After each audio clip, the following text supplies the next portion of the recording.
Hello Ratbags, it's Jade Plays Games. Welcome to a very special ARK Survival Evolved Community Crunch Roundup. Don't forget to like this video. I'm going to be giving you all the information about the Kibble Rework and of course S+, both coming as part of the Homestead update. It's going to be available today. Wildcard have actually done something really good for once. It's been a couple of times they've done this. They've managed to release this update for Xbox and PS4. It will be arriving today. I am so glad it's come early. I really was expecting it towards the end of the month or maybe mid-April because they've only just finished the beta testing on PC, but it looks like they've managed to pull it out of the bag. It's going live on Xbox and the PS4 today, hopefully. I'm giving you all the information, exactly what's going on. Stick with me, let's go. So I literally could not sleep this morning. I got up fairly early and I woke up to the community crunch having this, the brand new trailer for S+. All of these builds have been built by fantastic content creators and fans of ARK Survival Evolved. Big shout out to the Pilgrim Project. I know some of his works in here and all the other content creators. Fantastic job. So instead of just calling it the Kibble Rework and the Structures Plus Rework, it's gone as the Homestead Update. March the 5th, 2019. The sponsored mod created by RYZEN has been promised for ARK Survival Evolved for over 18 months now.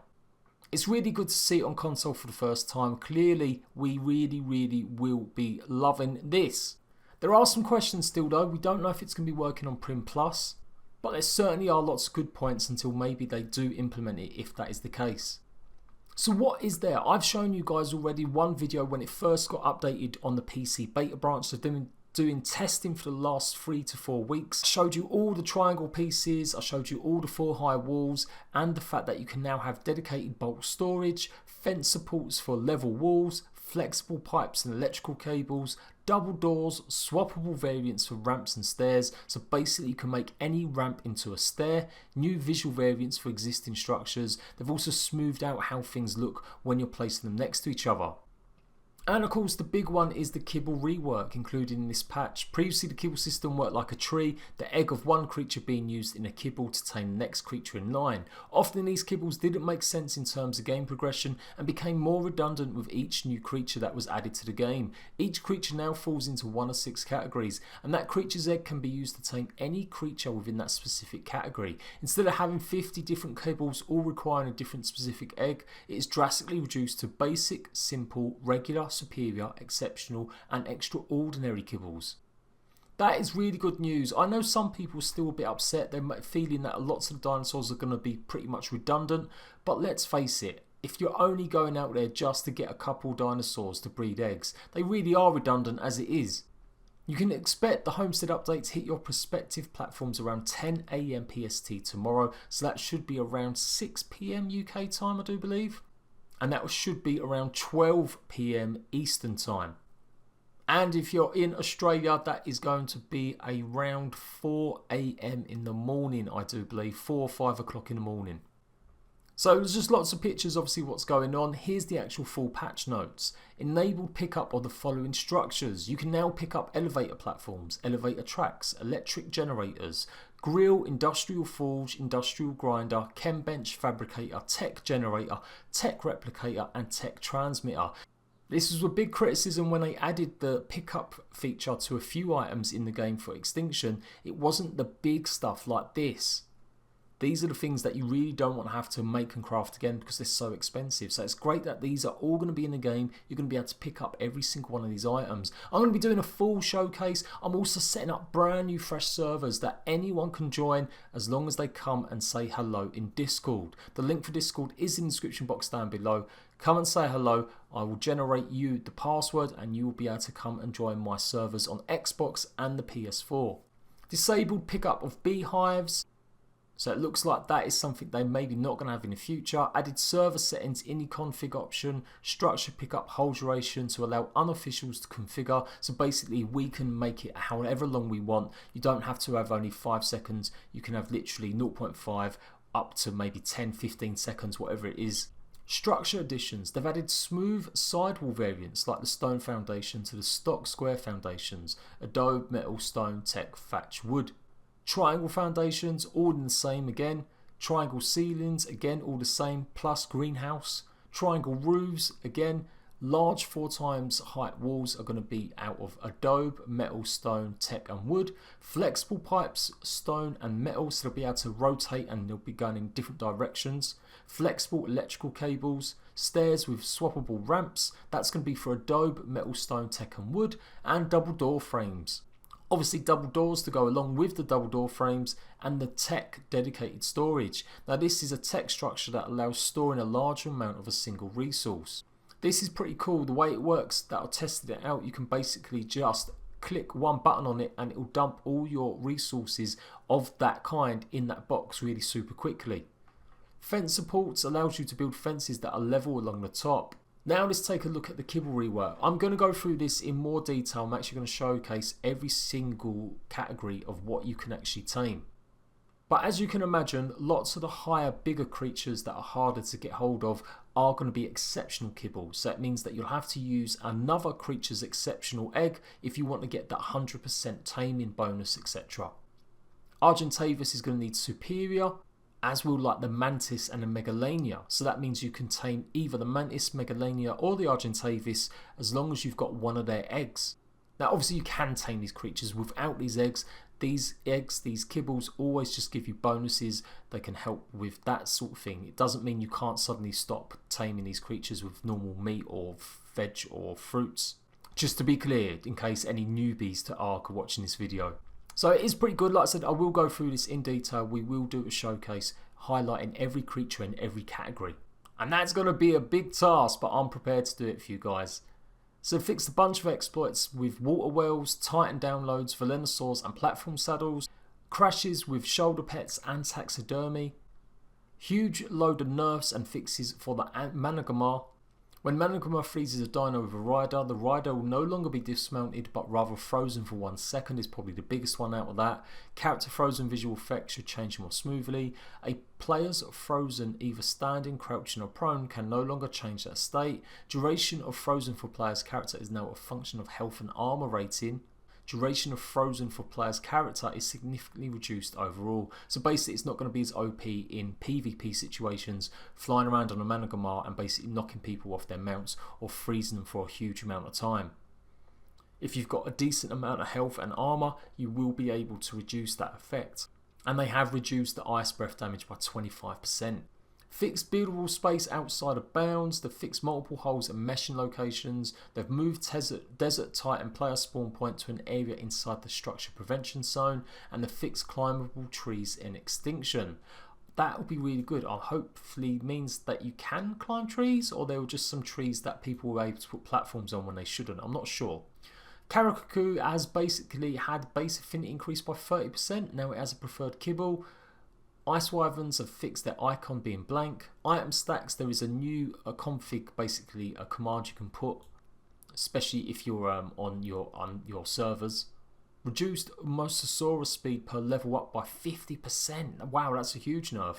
Reduced Manta speed level up by 75%. Gas bags set to mature at the rate of woolly rhinos due to similar utility capabilities. Gigantosaurus has increased damage required to enrage a Giga by 55%. That is huge. Obviously when you're damaging a Giga and it does get enraged, it can really ruin and do stuff. So making it harder to enrage the Giga is pretty cool. I think a lot of people are going to like that. Mind wipe characters can be respec'd once every 24 hours. Oh wow, that is different. That is really different. Previously it used to be every level, but now you're going to have to wait a whole 24 hours. That may not go down as well. And they've also changed some things to elevators, set primitive elevator platforms and tracks to be craftable by wood instead of requiring fungal wood. Additional Xbox PS4 patch notes. They have fixed tech swords. Basically people were running around like Superman using tech swords. Fixed exploit related to rafts on the center. Managamar space launch bug. Managamar ice breath is no longer stopped by dino leash. The fixed breath client crash. Whistle stop and whistle follow will interrupt the current ability. Ice breath freeze amount is now more significantly reduced by distance. And clamped forward dash movement to horizontal plane. Cryobots disable following after releasing from cryo. Now show gender in a tooltip. Triblog displays the name of the cryopod owner, who's also cryopod broke. Fix for dino owner not transferring when stealing a cryopod with a dino in it. So that has all been fixed. Environments, they've removed the ruins of Nosty Gate. They added that to the PC version. We couldn't really understand why that was. It was like an entranceway, or it's some sort of it's something that's blocking the way. I don't really understand why, but they've done that for some reason. Maybe it was a glitch. Reduced shadow cost of some meshes. Defenders are now harvestable for robotic materials, and tech dinos will now also drop electronics and metal as well. Bear traps are now placeable again, and they fixed players getting stuck when walking off foundations in single player. Reduced tamed Desert Titan total HP by 1/3. That may piss a lot of people off if you're still playing Extinction. So a few hours after it goes live, the update, the ARK development team are going to be live streaming and hosting a live stream showing all the brand new stuff on the Twitch channel. They'll hopefully be answering a bunch of questions as well. You was able to ask a load of questions on the last community crunch. I really want to know what's happening with Switch. I know some of you guys won't be too fussed, but Nintendo Switch is getting absolutely no love whatsoever. It hasn't had any updates in months, really significant at all, and it just really has been forgotten about. There's been no announcement about when to expect a DLC. It doesn't even have the Centaur or Ragnarok maps. It's really just a very crap product at the moment. So I really hope we get some answers about what's happening with that. There are 2 new mods being added to the sponsored mod program. Don't expect these to come to console anytime soon though. It's taken 18 months to get S Plus to come to console, and the only other mod that's come out of the sponsored mod program, Ragnarok, was over 2 years ago now nearly. But it's still good for maybe PC, and who knows, you never know in the future, maybe they will add one of these to the base game for Xbox and PS4, but I really severely doubt it. One's a lighting mod that improves lighting structures. And they've added the Players of Dino mod, which is pretty interesting. That mod has been really popular for a long time. That really does signal the death of Primal Survival ever coming. So maybe this will take over the mantle, and who knows, maybe that is something we could see in the future. I have got a video coming up later on this week. 5 things that were never added to ARK Survival Evolved. And spoilers, the Primal Survival actually features quite heavily. So make sure you stay tuned for that one. You've got notifications on my channel. Then we've got some fan features of the week. If you've been watching the clickbait Loaded Crisis and the Ruku, they've both been saying this creature's coming to ARK when it's actually just a huge fat lie. It is in fact just created by a fan of ARK, and the Twitter devs basically just liked it on Twitter. And that is pretty much it. They are going to be having a evolution event, harvesting, taming and XP rates. All in all, I'm pretty pleased. I, for once, am actually glad I was wrong. I said this won't come out until the end of March because literally it always takes some weeks and weeks to get this stuff on Xbox and PS4. There's lots of features and lots of things here that haven't been necessarily been finalised and put into this update from the beta. The beta's only just finished last week, so I expect maybe in the next month or so we will get even more content added, or at least a few updates to fix and just work on a few other things. Now, the truth is though, we have to see if this stuff is going to work. It's all well and good they've tested it. I'm really pleased they did do a test server on PC, but that's no guarantee. If you're a fan of ARK over the long term, you'll know that many times updates have broken the game further. So let's hope, fingers crossed wildcards, don't let me have to do a rant video. Please let it all run smoothly. I was theorising that maybe they would have to wipe and do something because they're adding all these new structures, but it looks like they're pretty okay with it. So let me know what you think. What are you most hyped for? S Plus, Kibble changes, or just some of the bug fixes? Are you pleased that this is maybe the start of some real decent content for 2019? And what are you looking forward to in the future? I am Jade Plays Games. Don't forget to leave a like. Look out for that video showing you the 5 things ARK Wildcard never added, and come and join me on my servers by joining Discord in the link in the description box down below. Until next time, ratbags, I'll see you later.